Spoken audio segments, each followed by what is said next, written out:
Hello everyone. कैसे हो आप लोग। आज हम इस वीडियो में नवंबर 2019 ओल्ड सिलेबस का इनडायरेक्ट टैक्स का पेपर को डिस्कस करेंगे। बहुत इजी पेपर था इनडायरेक्ट टैक्स का। कुछ क्वेश्चंस थे, थोड़े टिपिकल थे। हम ज़्यादा टाइम बर्बाद नहीं करेंगे। क्वेश्चन नंबर 1 से स्टार्ट करते हैं। Question number 1, Sukhdev is a mining engineer.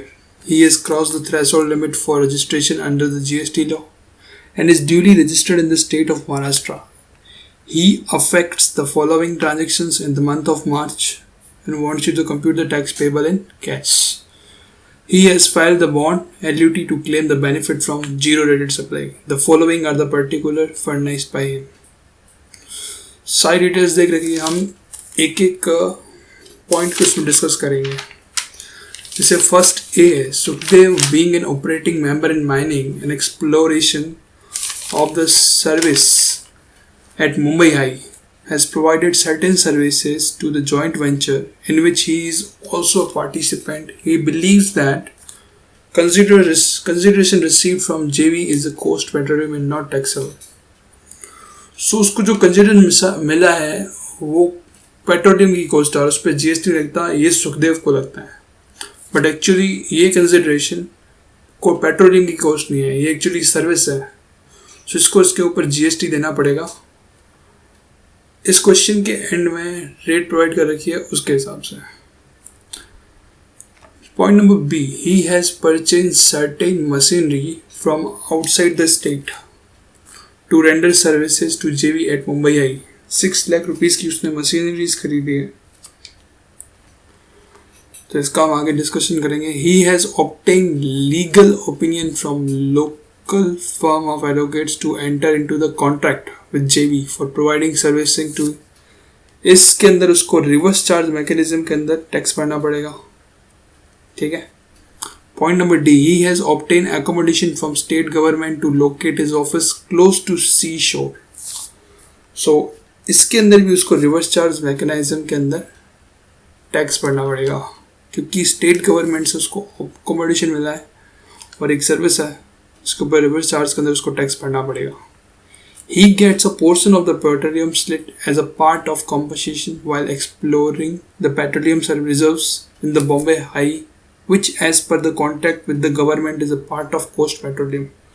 So ये जो 6 लाख रुपीज़ है वो पेट्रोलियम की कॉस्ट होगी क्योंकि petroleum slit is the petroleum cost petroleum. So इस पर जीएसटी नहीं देना पड़ेगा, ये एग्जाम्प्ट है। Point number F, he sells the petroleum slit to an SEZ developer in Mumbai. जब हम किसी भी एसईजेड को सोल्ड करते हैं तो उसके ऊपर हमें टैक्स भरना पड़ेगा because consideration is received towards the transfer of sorry this is a zero rated supply. SEZ is a zero rated supply. So इसके ऊपर हमें कोई टैक्स नहीं भरना पड़ेगा। सेकेंड पॉइंट नंबर जी, अगर हम कोई भी टेनेंसी राइट को सोल्ड करते हैं या कोई कंसिडरेशन रिसीव्ड मिलता है टेनेंसी राइट को सोल्ड करने से, उस पर हमें जीएसटी देना पड़ेगा। ये इस साल एक अमेंडमेंट था लास्ट ईयर। ठीक है। Point number H, on violation of terms in the production sharing agreement Sukhdev has paid liquidated damage to the government. So ये एक पेनल्टी है 3 लाख रुपए की, इसके ऊपर कोई जीएसटी नहीं है। और he has been assigned the right to collect royalty on behalf of Maharashtra government. As excess royalty collection contractor, he has noticed that mining leaseholders have short paid 2 lakh rupees as a IGST from what had been exempt to him under assignment. तो ये जो 2 लाख रुपए हैं, इस 2 लाख के ये जो royalty है ये भी एक रिवर्स चार्ज मैकेनिज्म के अंदर कंसीडर की जाएगी। ठीक है। Point number J, he has sold self-fabricated machine through his agent in Mumbai. He has been used it for 2 years and the value of which is not available in the open market. The agent sells it immediately to an unrelated customer in Mumbai. अपने पास open market value है नहीं इसकी। ठीक है। तो हमने इसको 10 लाख में बेचा तो हम इसके कॉस्ट पे टैक्स लगाएंगे। सो इसकी कॉस्ट टैक्सेबल वैल्यू क्या होगी? 90% of the cell value.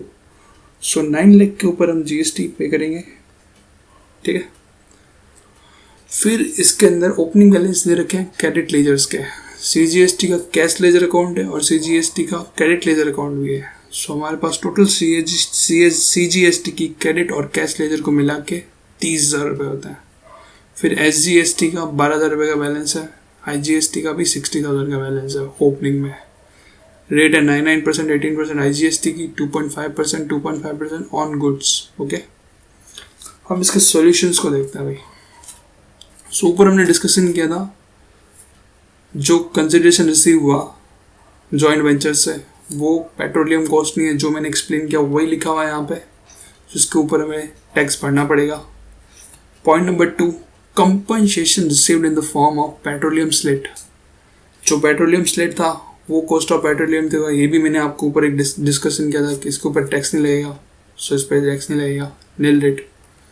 Point number 3, sale of petroleum slate to SEZ, क्योंकि जीरो रेटेड सप्लाई है, इस पर कोई GST IGST नहीं लगेगा, ठीक है।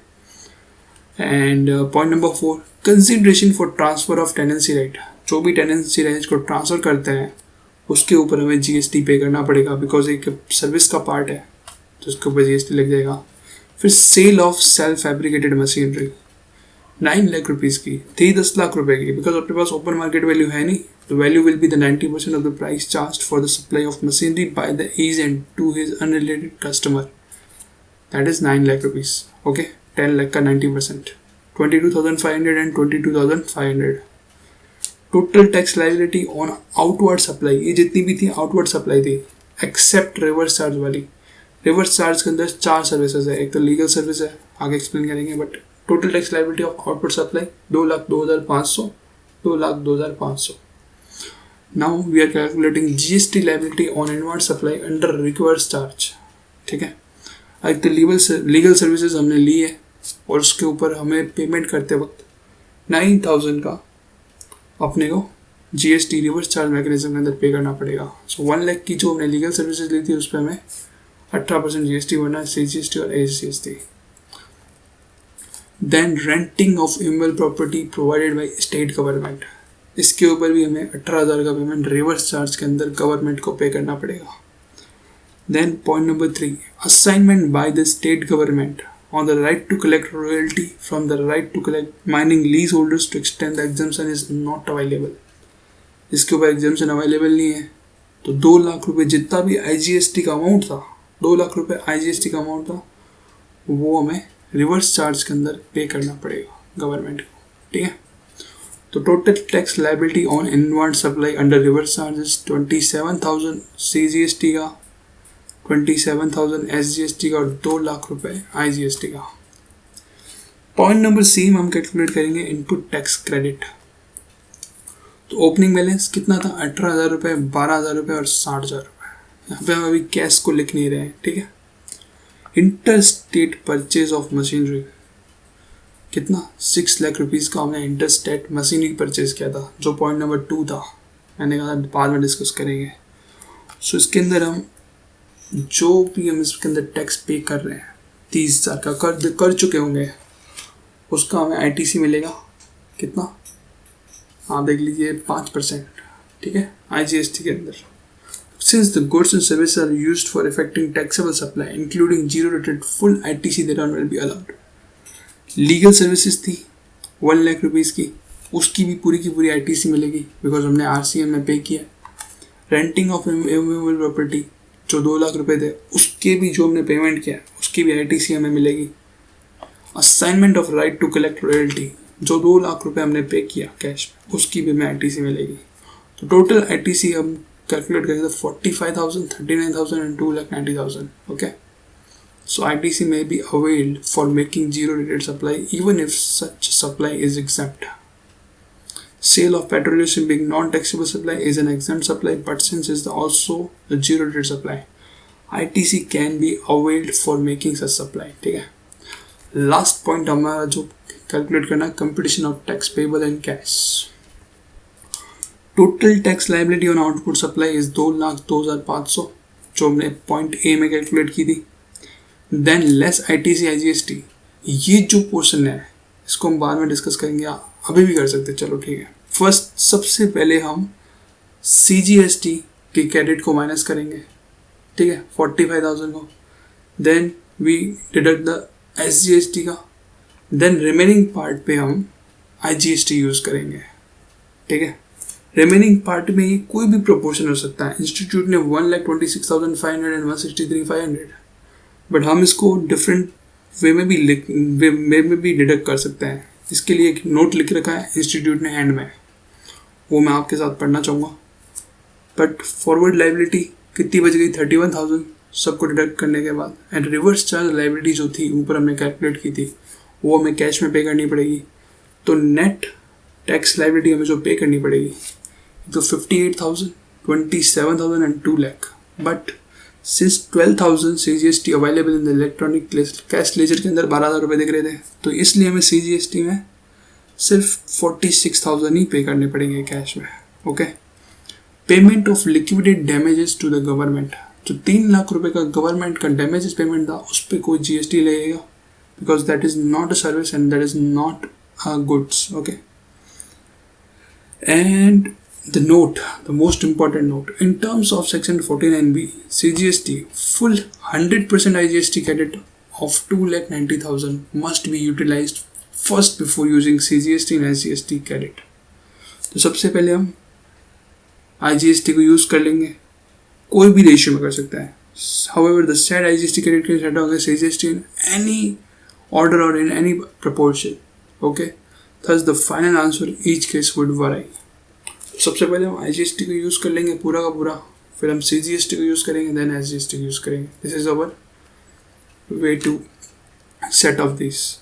सो आई होप आपके सारे डाउट्स क्वेश्चन 1 में क्लियर हो चुके होंगे. मैं आगे बढ़ना चाहूँगा क्वेश्चन नंबर 2 के अंदर. क्वेश्चन नंबर 2 कहता है Bodmas limited provide education services furnishing with the following information for the various services provided by it for the month of March. तो एजुकेशन सर्विसेज है. Receipt from running a boarding school including receipt for providing registration dwelling 14 lakh rupees. So ये पूरे 30 लाख रुपए exempt होंगे. कोई भी education service की receipt होती है बोर्डिंग स्कूल से या receipt from providing registration dwelling services, completely exempt. तो 30 लाख रुपए के ऊपर कोई टैक्स नहीं लगेगा. Point number 2, receipt of Gyanodaya, an institutional training institute affiliated to National Council Vocational Training, NCVT से कोई भी affiliated होता है वो भी exempt होती है. तो यहाँ पे 2 लाख रुपए भी exempt होंगे. Receipt of Lakshya, an institute registered with Directorate General of Employment and Training, Union Ministry of Labour and Employment, running a modular employable skill service approved by the National Council for Vocational Training. सो यहाँ पे NCVT से फिर से approved है, 1 लाख रुपए exempt हो जाएंगे. Receipt of wizard commercial coaching, जैसे हमने नाम सुना commercial coaching, that amount shall be taxable. So 80,000 रुपये टैक्सेबल होंगे. Fees from prospective employer for campus interview, जो कैंपस इंटरव्यू के लिए हमने फीस कलेक्ट करी है ये भी कम्प्लीटली टैक्सेबल होगी.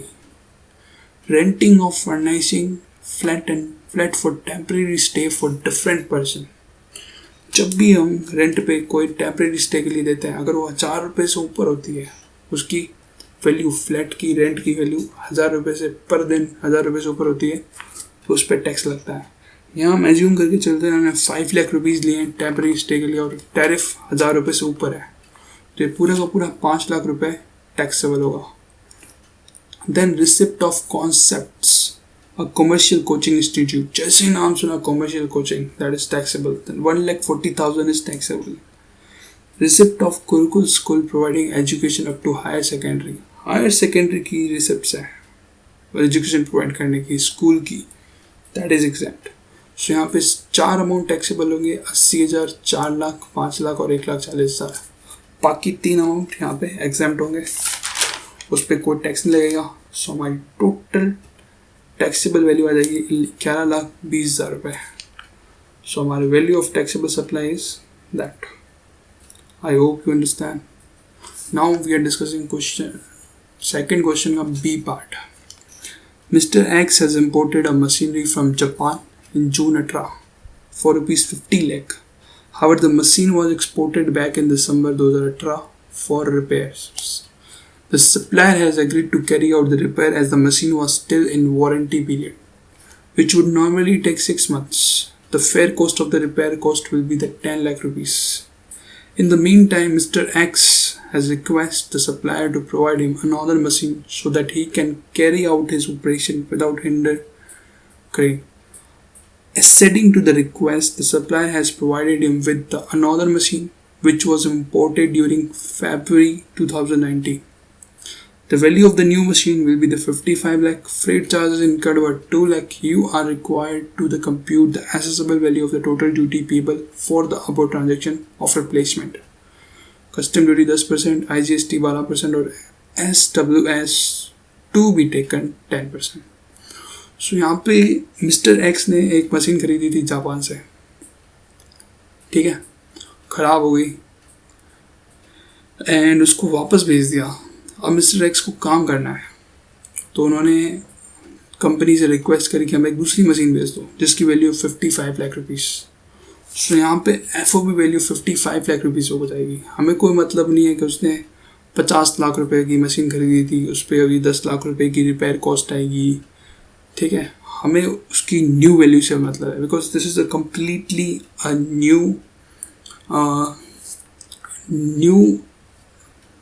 न्यू टैक्सेबल वैल्यू जो 55 लगे, एकदम नई ट्रांजेक्शन हो गई है बिकॉज हम इम्पोर्ट बैक नहीं कर रहे वापस उसी माल को, सामान को, ठीक है.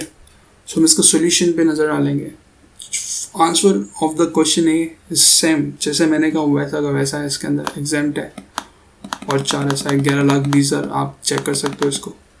Now we read this. Computation of accessible value of total duty payable. Special provision relating to payment of concessional duty in case of re-importation of goods exported for repairs are not applicable in the given case as the goods exported for repairs and re-imported goods are not the same. The full custom duty will be payable on the machine received as replacement. ठीक है.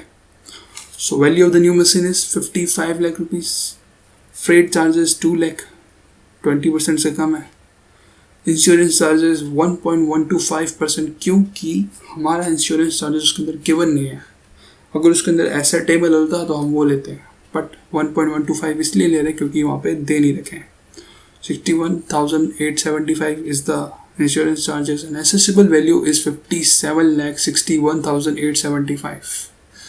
उसके अंदर हम basic custom duty लगाएंगे 10% के हिसाब से. Social welfare surcharge हम बेसिक कस्टम ड्यूटी की वैल्यू पे लगेंगे जो 57,619 और टोटल अमाउंट पे हम IGST लगाएंगे, इंटीग्रेटेड टैक्स लगाएंगे जो 12% के हिसाब से आएगा और ऐसे हमें टोटल ड्यूटी पेबल आ जाएगी. आई होप इन दोनों क्वेश्चंस में आपके सारे डाउट्स क्लियर हो गए होंगे. If you have any doubt in this 2 questions you can ask me in comment. Okay, now we are discussing question number 3. Mr. Rajbir एक registered person है दिल्ली के अंदर. Is the business of selling goods relating to interior decoration and the firm name Mr. Rajbir Sons has opted for composition scheme for the financial year 18-19. His turnover for the financial year 18-19 is 80 lakh and is expected to achieve 130 lakh in financial year 19-20. Discussed whether Mr. Rajbir and Sons can still enjoy the benefit of compensation scheme or not. अब उसका बेटा है करण. He wants to start business of providing service relating to interior decoration after completing post-graduation course in the interior decoration. So देखो ऊपर क्या था, goods relating to interior decoration. अब उनका बेटा इंटीरियर डिज़ाइनिंग की सर्विस देने की बात कर रहा है. So यहाँ पे गुड्स और सर्विस दोनों मिलने वाले हैं in future. Okay, the same firm name Rajbir sons from wants to enjoy the benefit. अभी यहाँ पे क्या होगा, लास्ट टाइम गुड्स सेल करने थे और गुड्स सेल्स जब तक आपकी टर्नओवर 150 लाख से कम है तो आप कंपोजिशन स्कीम का फ़ायदा उठा सकते हो.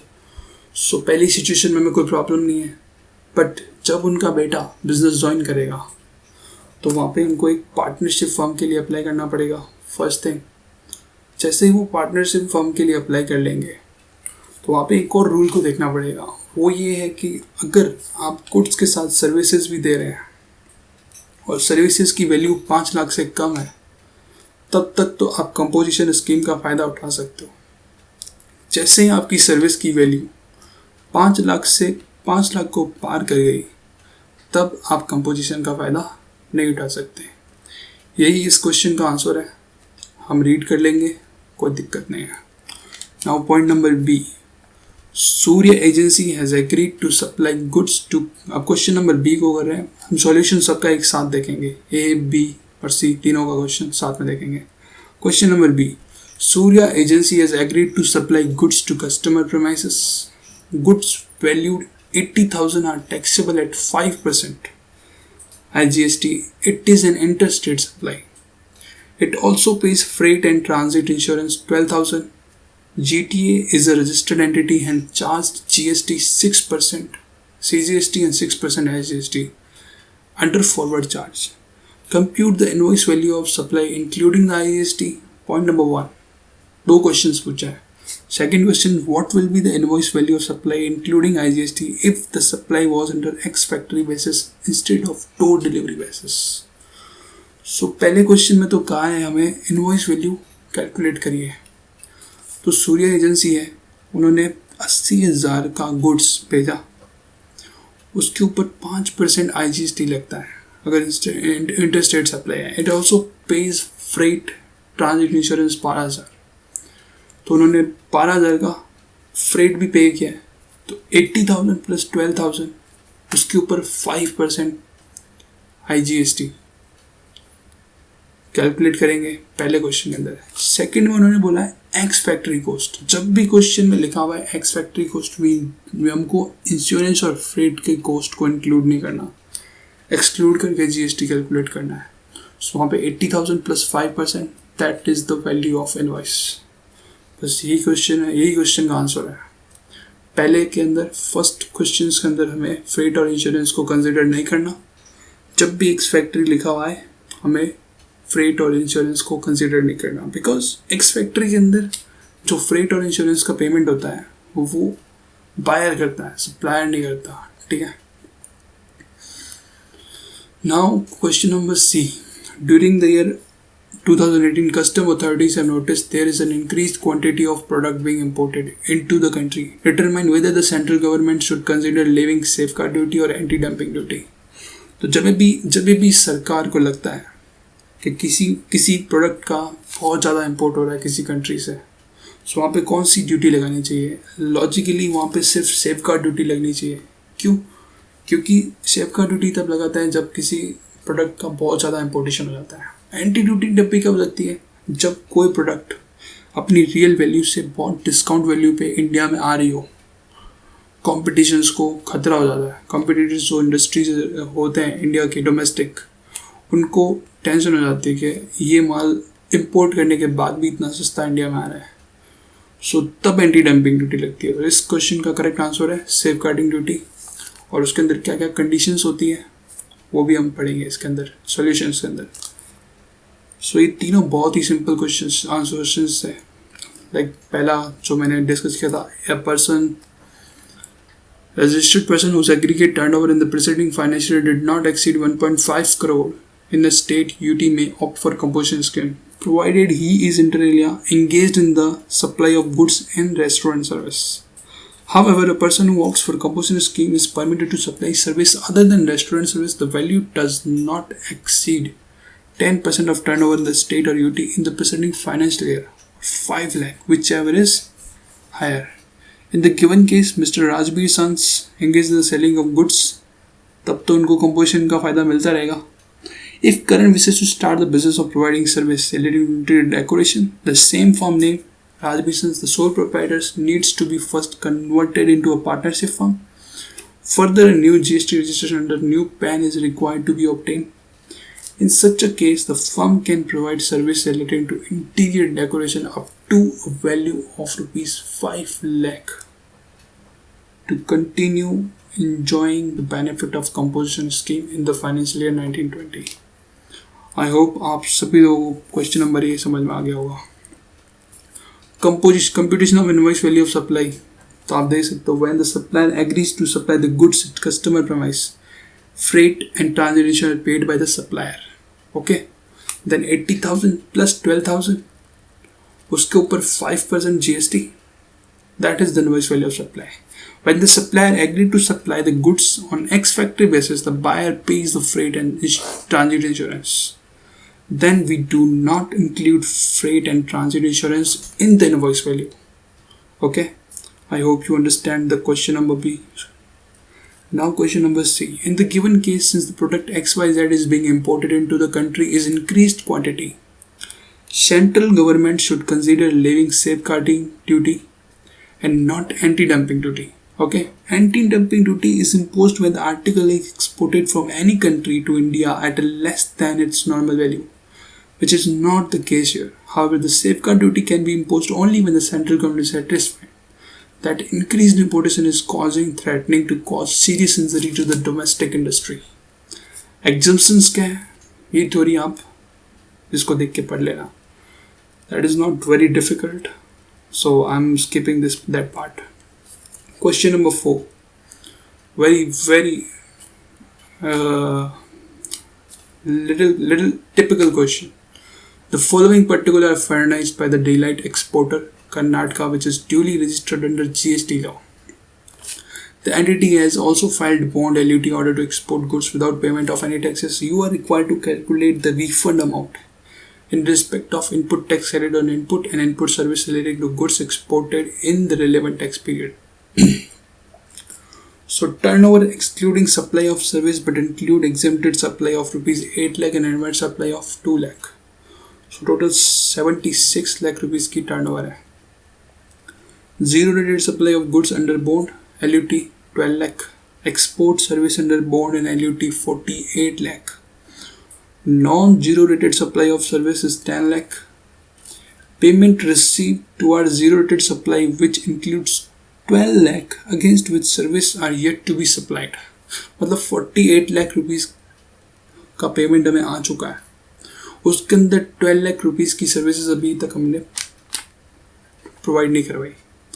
एक सर्विस थी जिसका पेमेंट हमें आ गया था एडवांस में, बट उसकी जो सर्विसेज है वो हमने इस साल में प्रोवाइड कराई है, because payment we received in the last year and service we are providing in to this tax period. Okay, point number 7, turnover on which supplier has claimed refund under rule 8(9) जो ऊपर services दे रखी है उसके अंदर 6 lakh rupees का goods है, उसके अंदर refund under claim under 89(4)(a) and 4(b). तो इसको हमें एक्सक्लूड करना पड़ेगा, इन दोनों सर्विसेज को और गुड्स की सप्लाई को. ओके, बिकॉज गवर्नमेंट ने अपने रिफंड के अंदर ये लिख के रखा है 89(a), 4(a) और 4(b) से रिलेटेड कोई भी सप्लाई होगी तो उसको हमें एक्सक्लूड करना पड़ेगा. RTC on input and input service during the tax period including those 89(4)(a). सो जो 12 लाख है इसके अंदर 89(4)(a) और 4(b) जो नीचे दिया हुआ है 9 के अंदर, ये इसके अंदर इंक्लूड है. तो हमें RTC नेट लेना है इसको एक्सक्लूड करके. तो 12 लाख माइनस 2,40,000. बस फॉर्मूला क्या होता है इसका? फॉर्मूला ये होता है कि turnover of zero rated supply of goods plus turnover of zero rated supply of service divide by aggregate total turnover of services multiply by net ITC. ये इसका फॉर्मूला होता है. ठीक है, अभी हमें यहाँ पे कैलकुलेट करना है इसको. इस क्वेश्चन को हम सॉल्व करेंगे. सो इसका फॉर्मूला आपको पता चल गया. हम इसको कैलकुलेट करते हैं. Net ITC excluding ITC. First point तो हमने जो नेट ITC कैलकुलेट कर ली. Then we are calculating turnover of zero rated supply of goods जो ऊपर 12 लाख रुपीज़ दिया हुआ था उसके अंदर 6 लाख रुपीज़ को माइनस कर देंगे तो आ जाएगा. Then turnover of zero rated supply of service. ये कैसे कैलकुलेट करेंगे? तो ऊपर एग्रीगेट टर्नओवर कितना दिया हुआ है? Aggregated zero rated supply of service 48 lakh rupees. उसके अंदर 14 लाख जो पास्ट की थी वो हमने इस साल प्रोवाइड करी है तो वो 14 लाख प्लस कर देंगे, और जो 12 लाख रुपीज़ का हमने सर्विस प्रोवाइड नहीं कराया उसको माइनस कर लेंगे. तो turnover of zero rated supply of service 50 lakh rupees. ठीक है, बिकॉज हमें turnover of zero rated supply of goods and turnover of zero rated supply of service को कैलकुलेट करना है first. Then adjusted total turnover equal to adjusted turnover equal to turnover in a state excluding turnover of service. यहाँ पे goods का turnover नहीं लेना हमने, turnover in the state excluding turnover of service plus turnover of zero rated supply of service determined as above, जो 50 लाख ऊपर है वो भी लेना है. Then non zero rated supply of service वो भी 10 लाख रुपए हमें लेनी है. देन एग्जेम्प्ट सप्लाई को माइनस करना है जो 8 लाख रुपए फर्स्ट पॉइंट के अंदर दे रखी है. 6 लाख प्लस 6 लाख जो नीचे हमें turnover of supply in respect of which refund is claimed under 89 4A and 4B. So इस 12 लाख को हम डिडक्ट कर लेंगे तो टोटल एडजस्टेड टोटल टर्नओवर आ जाएगा 1 करोड़ 14 लाख रुपए. सो रिफंड ऑफ आईटीसी कैलकुलेट कर लेंगे बिकॉज हमारे पास तीनों क्वांटिटी आ गई. 9,60,000 is the net ITC multiplied by 56 lakh जो टर्नओवर है गुड्स और सप्लाई का जीरो रेटेड का divide by aggregate turnover 1 crore 14 lakh रुपए. That is your answer, 4,71,579. So this is our answer. Okay. I hope you understand this. Then question number B था. Question number B ये है. Question number B, Dharam Datta has taken voluntary registration and has not opted for the composition scheme of levy. He is aggrieved by the cancellation of his registration under GST. Although he is filing nil return as he has not conducted any business for the past 8 months. He wants to know the circumstances under which the proper officer can cancel the registration on his own. एक circumstances तो मैं अभी यहाँ बता देता हूँ. अगर आप अपना रजिस्ट्रेशन लेने के बाद 6 months के अंदर अंदर अपना बिजनेस स्टार्ट नहीं करते हैं तो आपका रजिस्ट्रेशन कैंसिल हो जाएगा. ठीक है. और भी काफ़ी सारी कंडीशंस है जो नीचे थ्योरी गार्ड में दे रखी है, यू कैन रीड दैट. सो इसकी वजह से इनका जो रजिस्ट्रेशन है वो कैंसिल हो चुका है. Question number C, mister X imported certain goods from related person mister Q of US and transaction value has been rejected. Rule 4 and 5 of the import valuation rule are found inapplicable and no similar identical goods are imported in India. Mr. X furnishes costs related to data of import and requests custom authorities to determine value according as per Rule 8. So relevant data are as under cost of material incurred by Mr. Q $2,000, fabrication charges $1,000, other charges expenses incurred by Q $400, other indirect cost incurred by Mr. Q $250, and freight from Mr. Q factory to US port $250, loading charges as US port $100. Normal net profit margin of Q is 20% of the FOB value. Air freight from US port to Indian port is $1,500, insurance from US port to Indian port $50, exchange rate 70 per dollar. The custom authorities are the opinion that since the value as per the Rule 7 can be determined at 4 lakh, there is no need to apply Rule 8. Can the request be legally acceptable? If so, compute the assessable value under the custom. So यहाँ पे जो Mr. X की जो request है legally acceptable है. ठीक है. और कस्टम अथॉरिटीज ने जो ओपिनियन दी है वो हम नहीं मानेंगे because we need to calculate the rule 8 as per rule 8. Okay. और सोल्यूशन ये कहता है इसका, तो value of imported goods is determined under rule 8 जो मैंने बोला ऊपर. Because if the same cannot be determined under earlier rule, however, the order applicable on 7 and 8 can be reversed at the request of importer with the approval of proper. So, request of Mr. X determine the value at legally acceptable if the same is also approved by the proper officer. So, we compute the assessable value like this. Cost of material 2,000 rupees. We add that. Then fabrication charges 1,000 rupees. That is also to be added. Other chargeable expenses 400, that is also added. Other indirect cost वो भी add करेंगे. Cost of goods at Mr. Q's factory 3,650, ये calculate हो गई cost. Now we have to add margin, profit margin, that is 20% of FOB value. and 25% of the cost. So total cost till the US port जो 250 और 100 rupees और थे ना वो भी ऐड करेंगे. So the factory from 3650 plus 250 plus 100, FOB value is 4,000 rupees and the profit is 25% of 4,000, that is 1,000 rupees. Then we had freight and loading and unloading charges, that is 1,000 rupees of FOB value, 20% of the FOB value, yeah. So 1,000 rupees. Insurance charges is ascertained because ऊपर दिए हुए हैं $50. So total accessible value 5,700 and the accessible value Indian rupees, exchange rate जो 70 rupees है उसके ऊपर. आप नीचे सॉल्यूशन देख सकते हैं, exactly इसी तरह से दे रखा है. So no need to worry about the answer. Okay. Now we discuss the question number 5. ये बहुत ही सिंपल क्वेश्चन था. तीनों के तीनों क्वेश्चंस बहुत ही शानदार थे. एक टैक्स पेयर है, उसने सरप्रेस सर्टेन फैक्ट्स, मतलब कुछ इंफॉर्मेशंस या तो उसने रिपोर्ट नहीं करी या गलत रिपोर्ट करी है. Mistake is pointed out by the department ने मिस्टेक देख ली और SCN इशू नहीं किया, शो कॉज नोटिस इशू नहीं किया. उससे पहले टैक्स पेयर ने 12 लाख का पेमेंट कर दिया. Has taken place in the month of Jan. He clears the dues on 20 April. ठीक है, 20 अप्रैल को उसने पेमेंट कर दिया. However, the department on verification identifies additional suppression of 2 lakh in the same month of Jan 2019. SCN is issued and the taxpayer represent before the proper officer, which results into the adverse order against the taxpayer.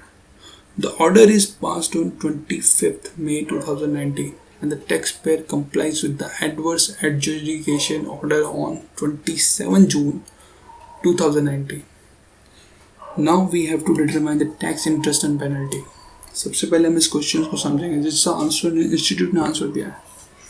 Institute ने इसके दो answer दिए हैं, alternative 1 and alternative 2.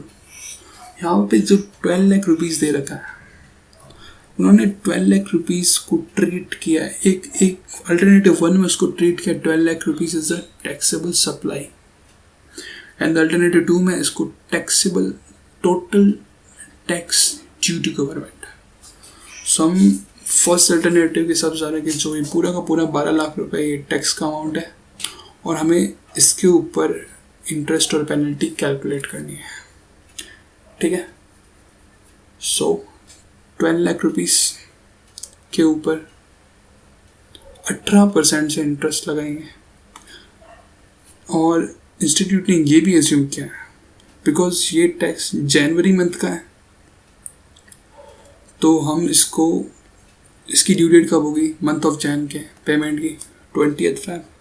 तो 21st Feb से लेके 20th अप्रैल तक पहले इंटरेस्ट निकालेंगे 12 लाख रुपीज़ के टैक्स पे.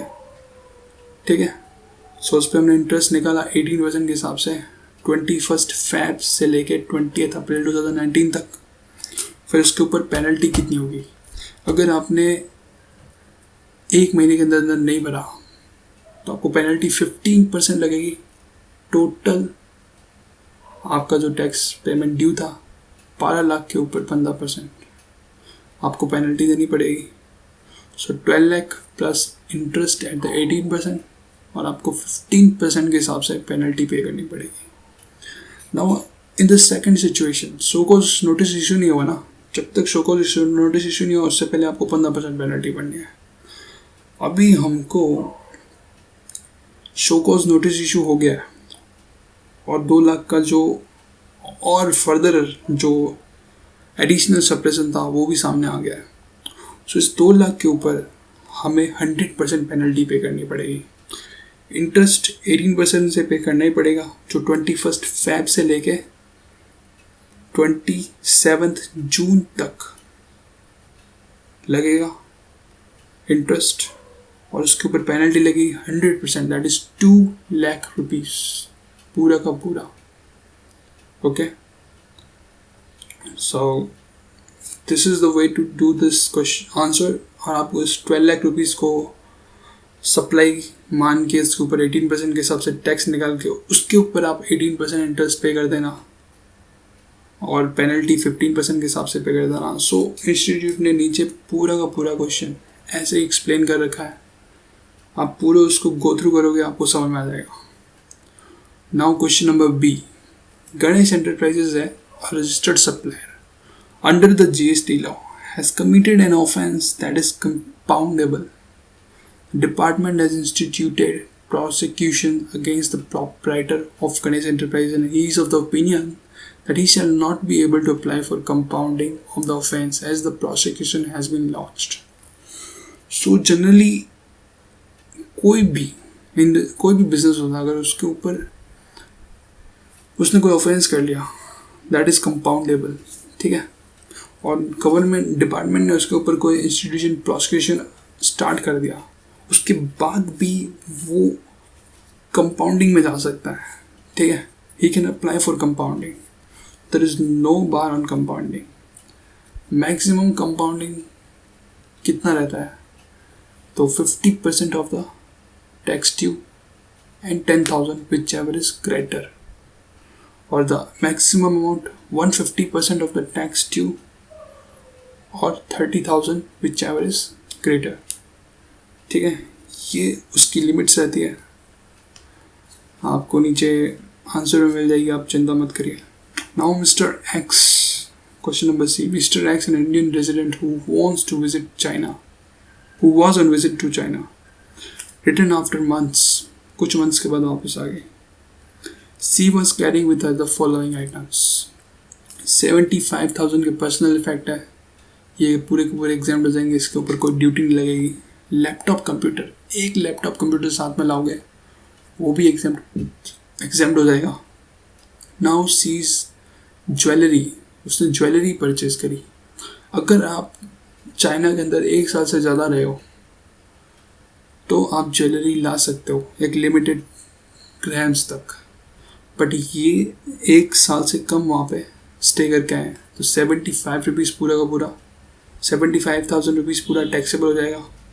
दैन म्यूज़िक सिस्टम, 50,000 का जो म्यूज़िक सिस्टम है इसके ऊपर भी टैक्स लगेगा।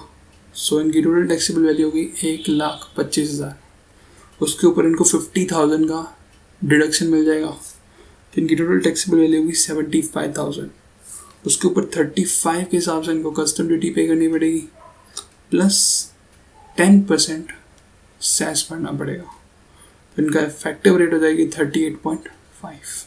Okay, moving ahead, I hope आप इनके आंसर्स देख लेंगे एग्जैक्टली जैसे मैंने बोला वैसे ही है, कोई चेंजेस नहीं है इसके अंदर आंसर्स के अंदर, ठीक है। And we are going to discuss last question, question number 6, ये भी बहुत ही आसान क्वेश्चन है। मिस्टर पंकज एक अनरजिस्टर्ड पर्सन है, under GST purchase the goods supplied by mister Raman, who is registered person without receiving a tax invoice from mister Raman and thus help in tax evasion by Mr. Raman. What disciplinary action may be taken by the tax authorities to curb such type of cases and on whom? अभी देखो यहाँ पे पूछ रहे हैं, mister Pankaj है जो एक अनरजिस्टर्ड पर्सन है, वो गुड्स परचेज करते हैं, एक रमन एक सप्लायर है वो रजिस्टर्ड पर्सन है, और रमन जी है वो बिल इशू नहीं करते हैं और मिस्टर पंकज उनसे बिल मांगते भी नहीं है। सो व्हाट डिसिप्लिनरी एक्शन, इसके सामने एक डिसिप्लिन होगा कि मिस्टर रमन एक ऑफेंस कर रहा है, उसके अंदर उनको पेनल्टी करनी पड़ेगी, बट मिस्टर पंकज उनकी हेल्प कर रहे हैं यहाँ पे टैक्स को इवेट करने की, तो उनको भी 25,000 अप टू 25,000 की पेनल्टी पे करनी पड़ेगी। और मिस्टर पंकज को जो नीचे अमाउंट है मैं उसके हिसाब से आपको बता देता हूँ, मिस्टर पंकज को अराउंड 10,000 और 100% of tax evaded whichever is higher need to be paid, तो ये उनकी पनिशमेंट होगी। इनके अंदर जेल भी जा सकता है अगर tax evaded amount more than 5 crore rupees, तो अप टू 5 years का जेल प्लस फाइन दोनों हो सकता है। अगर 2 करोड़ से ऊपर है और 5 करोड़ से कम तो 3 साल तक की जेल प्लस फाइन हो सकता है। अगर 1 करोड़ से ज़्यादा 2 करोड़ से कम तो 1 साल की जेल और फाइन हो सकता है। ठीक है, अगर आप इसी क्राइम को दोबारा दोहराते हो तो आपको 5 साल तक की जेल हो सकती है। ठीक है, नाउ क्वेश्चन नंबर बी। एक neurological system private limited company है, subject to confiscation of goods on the ground that has not accounted for goods that are liable to tax under CGST Act। अब जो directors है वो अपने पास आए, वो बोले हमें हमारा जो गुड्स पकड़ा है डिपार्टमेंट ने वो छुड़वाना है, सो हमें उनको एडवाइस देनी है। और इसके अंदर एक और अल्टरनेटिव क्वेश्चन है, enumerate 5 matters which the GST council ने रिकमेंडेशंस। तो जीएसटी काउंसिल्स का क्या क्या काम है हमें वो एक्सप्लेन करने हैं। यहाँ पे 5 मैटर्स एक्सप्लेन करने हैं, कुछ भी है, कौन से टैक्स जीएसटी के अंदर इंक्लूड होंगे, कौन से बाहर होंगे, मतलब जो लीगल डिसीजन लेते हैं ना वो। सो मैं इसमें बी क्वेश्चन डिस्कस करता हूँ और हम सी क्वेश्चन को भी साथ में पढ़ लेते हैं, तो उसको हम साथ में डिस्कस कर लेंगे। PQR as imported used wearing apples for USA in April 2019. After receipt, PQR is doubtful that the apparel may not be sellable in India and want to re-export back to USA without use, which the supplier has accepted. Will PQR be eligible to take drawback of duty paid on imports? Also list out the condition of duty. So हम question number B और C दोनों को साथ में discuss करते हैं। First question number B. Question number B में ये है कि जो कॉन्फिस्केटेड गुड्स हैं उनको हम आराम से रिडम्पशन फाइन पे करके छुड़वा सकते हैं। अभी रिडम्पशन फाइन कितना होना चाहिए? Redemption should be less than और equal to market value of goods confiscated minus tax chargeable thereon. ठीक है, aggregate of such fine and penalty leviable should be more than और equal to amount of penalty levied under section 129(1) of CGST Act। तो जो company है उसको confiscated good को release कराना पड़ेगा ये पेमेंट्स करने के बाद। वो पेमेंट्स कॉल्ड होता है redemption fine plus tax penalty charges payable in respect of such goods. ठीक है, अगर ये सब पेमेंट कर देता है तो उसके गुड्स अभी के अभी रिलीज हो जाएंगे। नीचे कंडीशंस दे रखी है जो जीएसटी काउंसिल के काम है, यहाँ पे अराउंड 9-10 काम एक्सप्लेन करके रखे हैं, तो आप लोग इस चीज़ को देख सकते हैं। Now question number C. Duty drawback is allowed on re export of import wearing apples only when the same has not been used after import।